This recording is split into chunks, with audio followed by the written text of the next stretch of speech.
Hello students, today we are going to start a next topic, that is methods of conservation. There are various different types of methods are involved for the conservation of biodiversity. As you can see in the chart given in your book about the conservation of biodiversity, that is in situ conservation, ex situ conservation. In situ conservation is protected area and it comes under three types of things: national parks, forest reserve, wildlife sanctuary. Similarly, ex situ conservation divides into two parts: zoological parks and botanical gardens. Okay, so what is ex situ conservation? Ex situ conservation means conservation of endangered species away from their natural habitats. In this mostly it is important for the conservation of crop varieties and wild genetic resources. Okay, and what is in situ conservation? In situ conservation involves the conservation of plants and animals in their native resources or man-made ecosystem where they naturally occurs. It comprises of the system of protected areas of different categories, that is national parks, wildlife sanctuaries, forest reserves, monument, natural monuments, etc. Okay, so these are in situ conservation. Now, what is protected area? Protected area primarily comprises of national park and sanctuaries, that is wildlife sanctuaries, and these are meant to afford protection to wildlife animals along with their habitat also, that is the greenery, biodiversity full. They comprises of forest reserves, bioreserves also. About 3.3% of the total geographical area of the country is designated as a protected area. 3.3%. Okay. Now, next we will be discussing about the national park. The national park and national nature reserve is the area chosen by government or the private organization for the special protection against damage or degradation of the biodiversity and landscape conservation. What is landscape? अच्छा, एक area है जहाँ पे एक mountain है, वहाँ एक river है, वहाँ वेरियस ट्रीज हैं, वहाँ एक एनिमल्स हैं. So all this is a landscape. You draw the landscapes in your drawings, in your art books, in your art sessions. So this is a landscape conservation of our biodiversity. Such parks are owned and managed by a national or a state governments. Designated trails or roads are created and a limited amount of visitors are permitted to go there. Okay, and they very limited amount of visitors are permitted to enter a very fragile area, and people can enter there only for study, for cultural purpose or for recreational purposes. Forestry operations, grazing and hunting of animals are banned.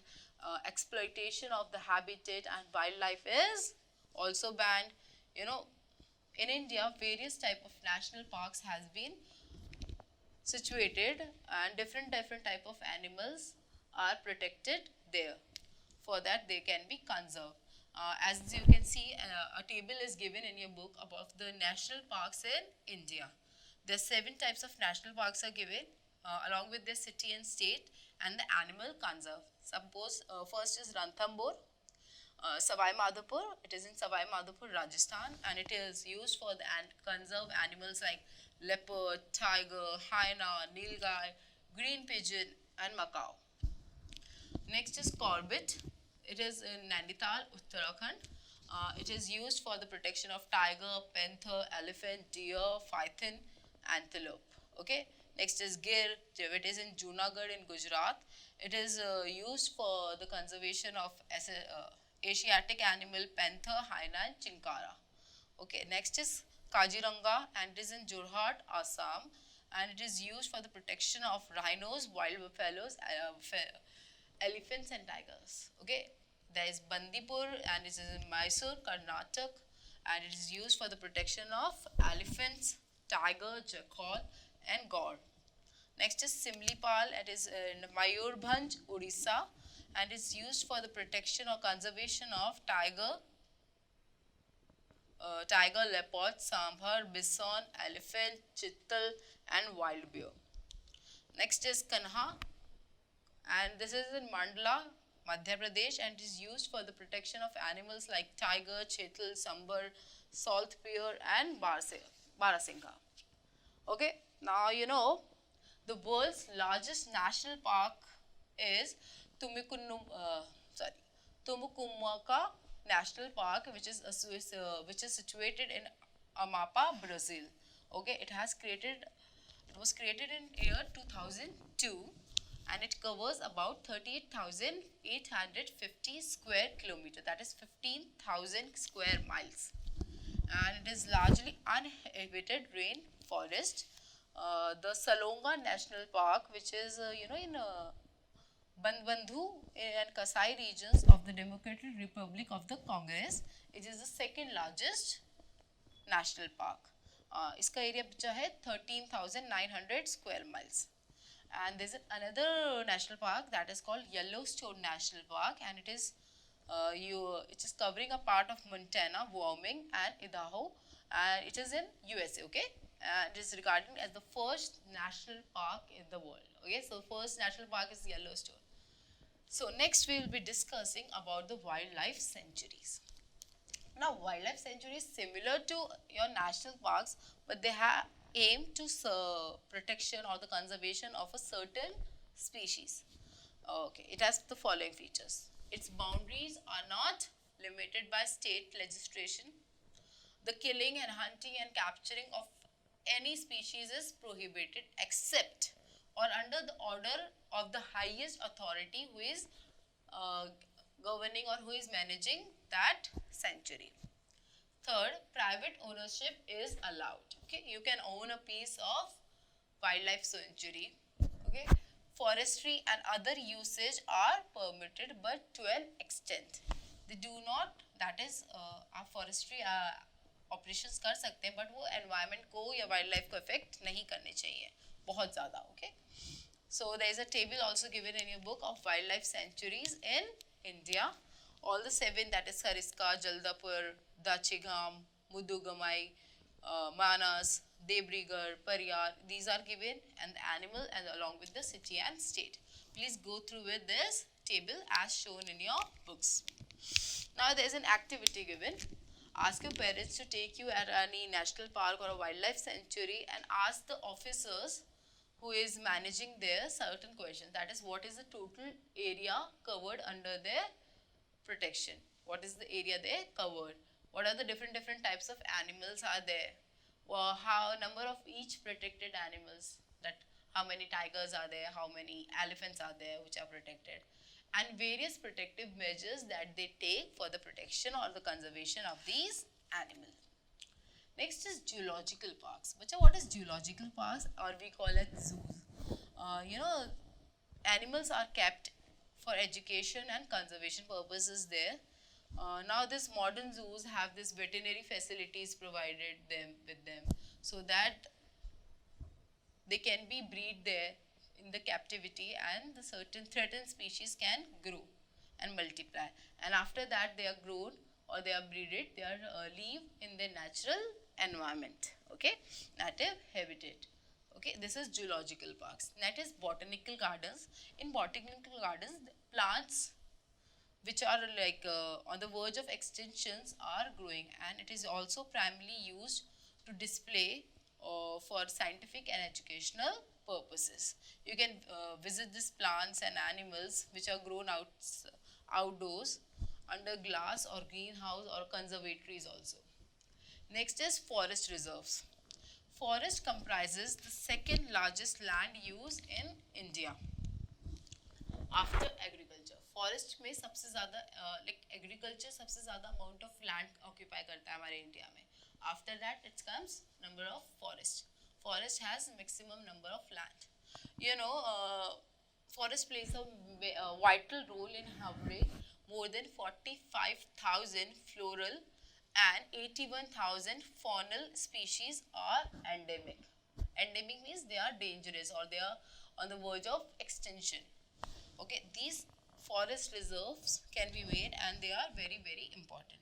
So steps that can be taken to conserve the forest reserves: extensive afforestation or reforestation should take place.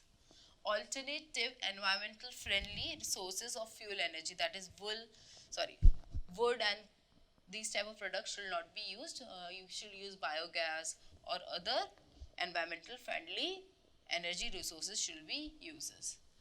Overgrazing by cattle should be reduced. Hunting and poaching should be banned. So, and the major problems like forest fires, immediate steps should be taken to control that forest fire. After that,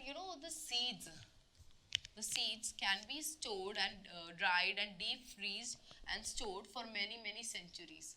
Okay, and these are mostly done for crop plants की जो seeds होते हैं हम उन्हें mostly seed banks में store करके इस तरह से रखते हैं कि मेनी सेंचुरीज के बाद भी उन्हें यूज कर सकें.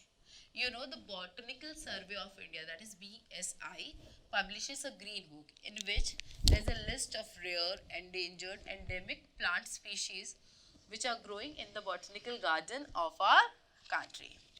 So the next topic that we are going to discuss with you is Project Tiger. As I have discussed with you कि जो बंगाल टाइगर थे बच्चा, royal Bengal tiger were on the verge of extinction due to various reasons. This Royal Bengal tiger was on the verge of extinction. So to protect them, a project was initiated in the year April 1, 1973, and it was started by this Indira Gandhi, okay, by our Prime Minister Indira Gandhi, and it was launched in the Jim Corbett National Park in Uttarakhand, okay. And the main objective of this Project Tiger was the protection or saving the Royal Bengal tiger from extinction. And now because of this, Project Tiger has been very much successful, and the population of tiger has been increased. The number has increased from 1200 to around 5,000. When Project Tiger was started, the number of tiger was only 1200. Now it is around 5,000. Earlier only one national park was associated with it, that is Jim Corbett Park. Now around 50 wildlife sanctuaries and national parks are associated with this project. Okay, the next topic that we are going to discuss is Red Data Book. This Red Data Book is published or is maintained by IUCN. Red Data Book. Okay, this Red Data Book is maintained by this IUCN, that is International Union for Conservation of Nature and Natural Resources. It maintains an international list of all the species of the plants and animals, and this book is called the Red Data Book. Now it is considered as the best authority about the status of living things on our planet. Now it has a group of organizations, scientific experts are there that work for the protection of the sustainable living resources. Sustainable means that we are also happy and the wildlife or the biodiversity is also happy. We get our things, they get the protection from us. So this is sustainable thing, okay. So many experts, scientific experts are working along with this organization. Now, Red Data Book is a state document published for documenting rare and endangered plants and animal species, okay, that exist within the territory of the state or country. It provides a central information for studies and monitoring the programs on rare and endangered species, their habitats and their habits. The IUCN has developed category to describe threatened species as critically endangered, vulnerable. What is critically endangered means? That means they are just on the verge of extinction. What is endangered? They are not on the verge of extinction, but they may be extinct. What is vulnerable? That may come under the category of endangered. So extinct group consists the species which is no more present on our earth.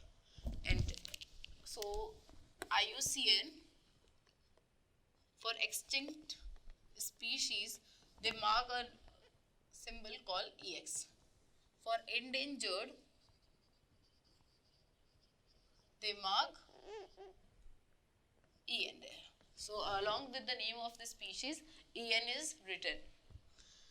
But it is not critically endangered, but faces a very real threat of extinction in the wild. Okay. So what are the advantages of Red Data Book? This Red Data Book used to evaluate the taxa, that is what is the biodiversity of the at the global level. It helps in identifying all the animals and other species about their status of extinction and endangered. And you know, the Red Data Book has complete information about all the endangered animals, plants and other species also.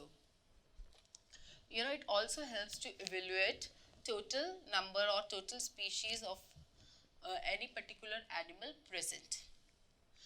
With the help of this, you can find the risk of taxa becoming globally extinct or not. Suppose today's I have discussed about tiger, and the number of tiger comes 500. In the next year, when I have taken the survey and it comes only suppose 100. So that means this tiger is now becoming an extinct और it is a critically endangered species. So हमें कुछ steps लेनी चाहिए जिससे कि हम इन्हें protect कर सके. Now, what is the disadvantages of this red data book? बच्चा इसका ऐसा कुछ major disadvantage नहीं है, बस इसका यही है कि हम humans इतने capable नहीं हैं कि हम पूरा plants and animals का एक particular data ला सके जिससे हमारे पास हमें पता हो कि हमारी पूरी अर्थ पे कितने types of species of plants that is flora and fauna है. सो ये एक incomplete types of data book है. ठीक है. सो कंप्लीट रिकॉर्ड नहीं मेंटेन कर पाते हम प्लांट्स एंड एनिमल्स का. और सेकेंड, ये कोई भी ये लिस्ट आपको microbes that is micro organism के बारे में कुछ भी डेटा नहीं देती है. ओके. और ये क्राइटेरिया जो है ये हमारे पास सिर्फ जो आपकी टेरिटरी है एक स्टेट की उसी पे एप्लीकेबल होता है. Next we will be studying about some endemic species. What we will be studying? We will be studying about some endemic species. Let me write down the name. Endemic species. Now, what are endemic species? You know, different regions of the world have their own flora and fauna depending on the environmental condition prevailing in that region. An endemic species is the one that found naturally in an area with notable restrictions on its overall distribution. There are certain types of animals or species which are found in a particular area. आपके घर के आसपास हर किसी के पास तो elephants नहीं मिल सकते, tigers नहीं मिल सकते ना. सो एक पर्टिकुलर एरिया ही होता है जहाँ पे वो particular type of species grow करते हैं या लिव करते हैं. ठीक है. So this is about this. The Hawaii islands. So this is in Hawaiian islands. This is near by the North America. Are known for its high percentage of endemic plants and animals. This means that these plants and animals only found in Hawaiian Islands and are not found anywhere else in the world.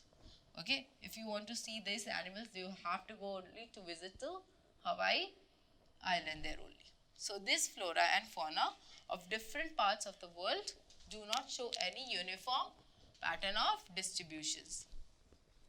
So the species which are restrictedly distributed and are found in only restricted areas only, they are called endemic species. And the phenomena is called endemism. What it is called? It is called endemism. Okay, so endemic species क्या होती है, जो एक particular area में ही मिले, और इस process को हम कहते हैं endemism. Okay, before telling you about some this endemic species, let me tell you. Let's first discuss the endemic species of India. The first endemic species of India is Nilgiri ibex. What it is? Nilgiri ibex. Okay.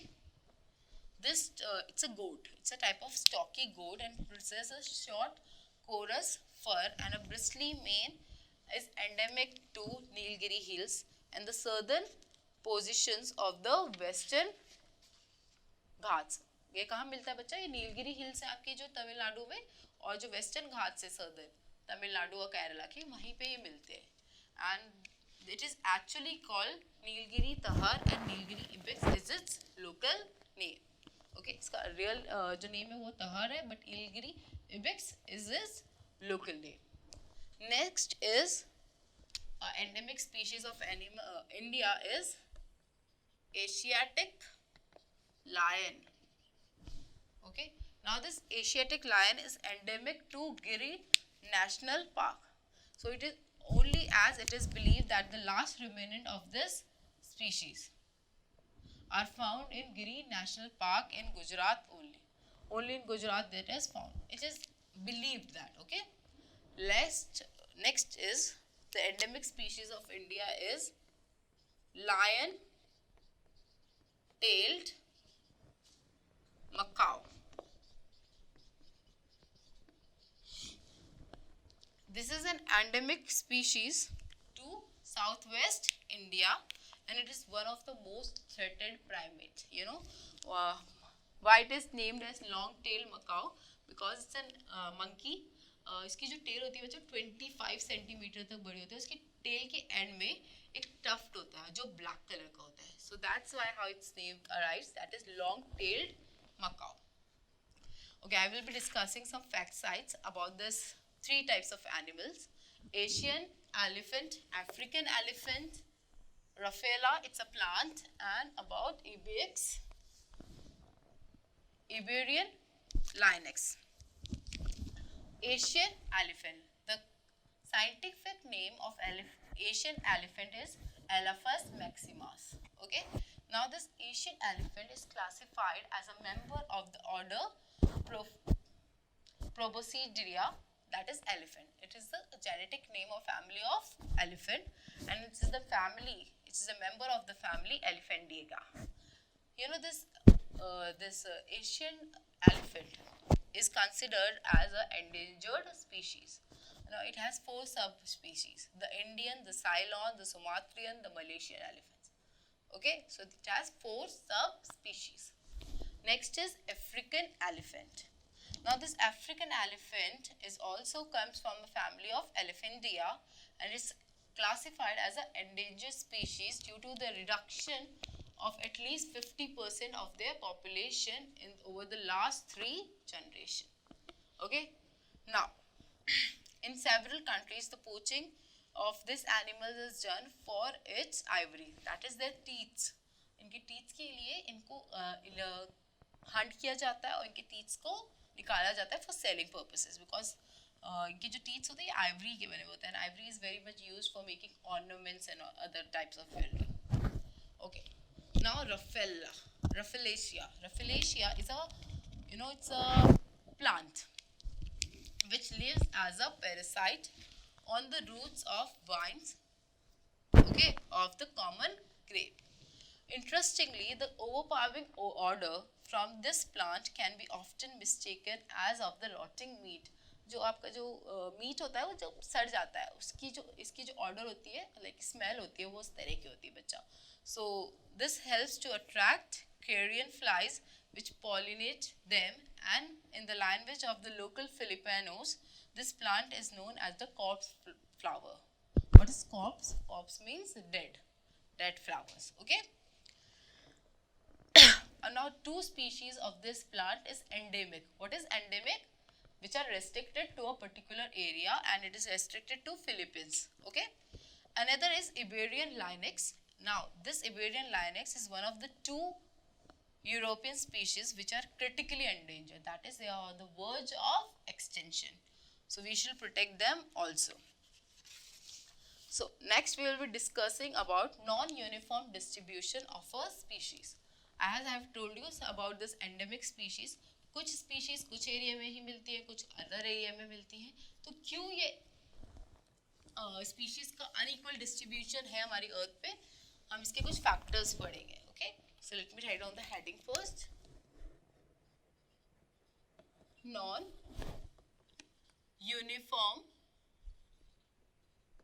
distribution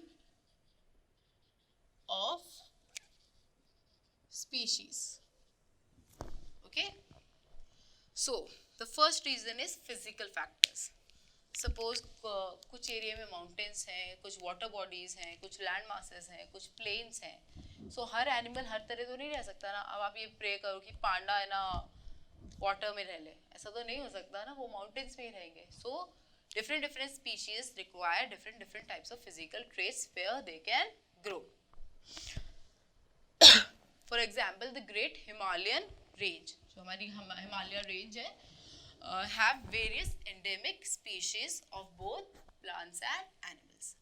Another is climatic regions. आप ये तो नहीं चाह सकते ना कि polar bear desert में रह ले सारा desert में. वो polar bears हैं, वो desert में ही Antarctica में ही रहेंगे because they need colder climate to survive. Okay, so that's why climatic factors also influence on the distribution, on the non-uniform distribution of a species. Next is biological factors. What is biological factors? Means like lions are there, they eat deers and all this. So they require different types of categories where they can live or where the food selection is there. Okay. Lion आपको आप ये तो नहीं चाह सकते ना कि वो सिर्फ ग्रास खाए. It will require some animals so से वो hunt कर सके. So वो वहीं रहेंगे जहाँ पे उन्हें selective type of उनका food type या उनका vegetation जिस तरह का वो require करते हैं वो मिल सके. So this is about the non-uniform distribution of species. Okay. Next we will be studying about migration. Migration. Migration क्या होता है बच्चा? Where movement. Migration is a seasonal or a periodic movement of animals in response to a change in their climate or food availability to ensure reproduction. Okay, it involves movement of birds, animals over large distance made in responses. Okay, so there are many types of migrations can be there. First can be removal migration. Removal migration. Now what is removal migration?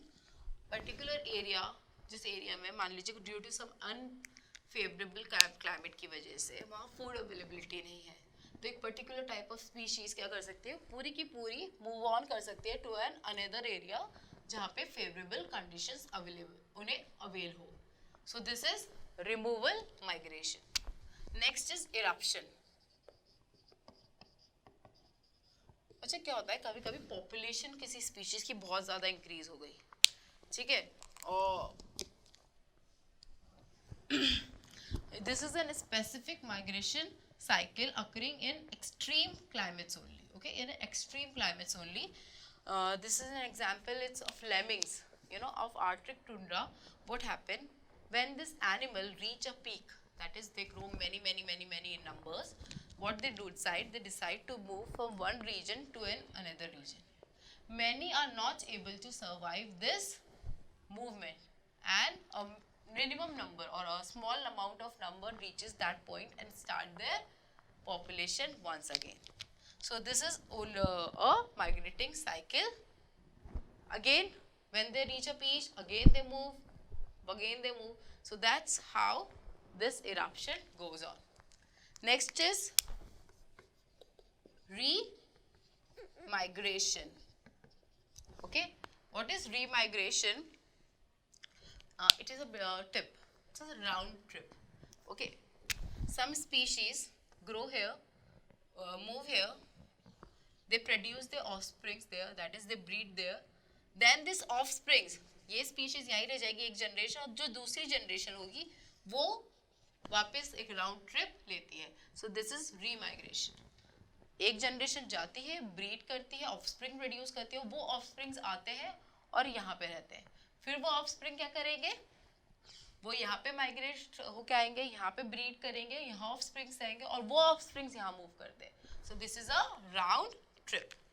Next type of migration is seasonal migration. What it is?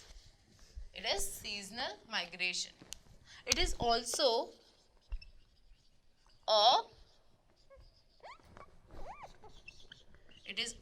a round trip, but it is depending on the climatic condition. You know, it involves migration from one area to another area and then back again of a particular season. Okay, this Siberian crane and this sea lion is a good example of seasonal migration. What happens during winter? Suppose Siberian cranes are living here, and during winter they are not able to survive there. Therefore, they move to a tropical region or where there is summer is going on. They stay there for summer and again move here. So this is seasonal migration. Okay, now I'm giving you one interesting task. I'm telling you to watch televisions. जितना TV देखना है उतना TV देखो, but only Discovery Channel and National Geographic Channel. That is National Geographic Channel. You will be seeing this chapter and finding about different types of biodiversity, about this wildlife and their conservation. Next is we are studying about recycling of paper. You know बच्चा, papers जो होता है वो बनता है किससे? Wood pulp से बनता है.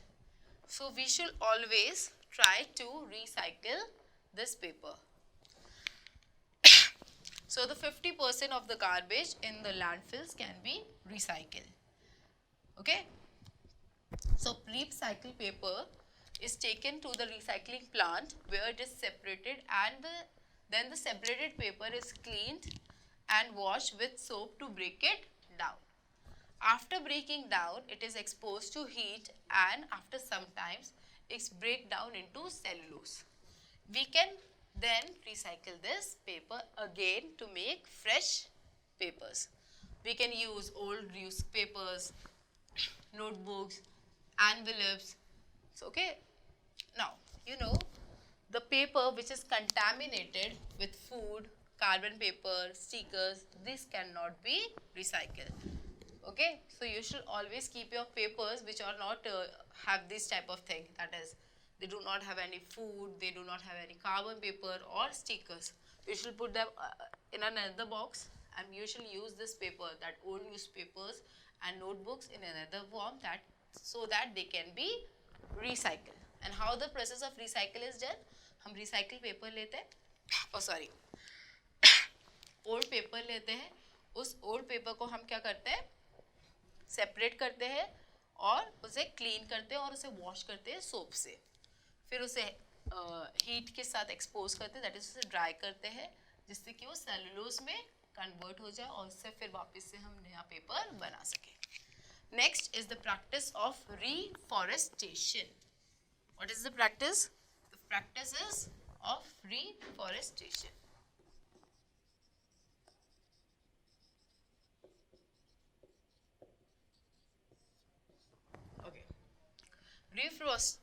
Reforestation is the process of regenerating or replanting the forest area that have been destroyed or damaged by the benefits of mankind. Okay. Okay. So afforestation also means deforestation. Oh, sorry, replantation, reforestation, afforestation. All means one thing. Okay, what are the advantages? There are no disadvantages of afforestation. Afforestation should be encouraged. So we will be discussing what are the advantages of reforestation. First, it will be preventing soil erosion. बच्चा, जो soil erosion होता है, जो आपकी जो soil है वो erode होती है और water जो contaminate होता है वो prevent होगा, because जो roots होंगी वो soil को hold करके रखती है. and it will increase the water capacity of the soil, and the soil will become more fertile. Okay, next, it maintain oxygen carbon dioxide balance in the earth. अगर आपके पास ज़्यादा trees होंगे तो वो ऑक्सीजन गिव आउट करेगा और carbon dioxide use करेंगे. So the oxygen and the carbon dioxide balance will be maintain in our atmosphere. Next is it maintain water cycle. जो बच्चा प्लांट्स की जो ट्रीज की जो रूट्स होती हैं वो वाटर को सॉइल को होल्ड करके रखेगी, जिससे कि आपका जो वाटर लेवल है वो क्या रहेगा, इंक्रीज हो जाता है. So this is all about this chapter, conservation of plants and animals. Now we will be discussing all the exercise related to this chapter.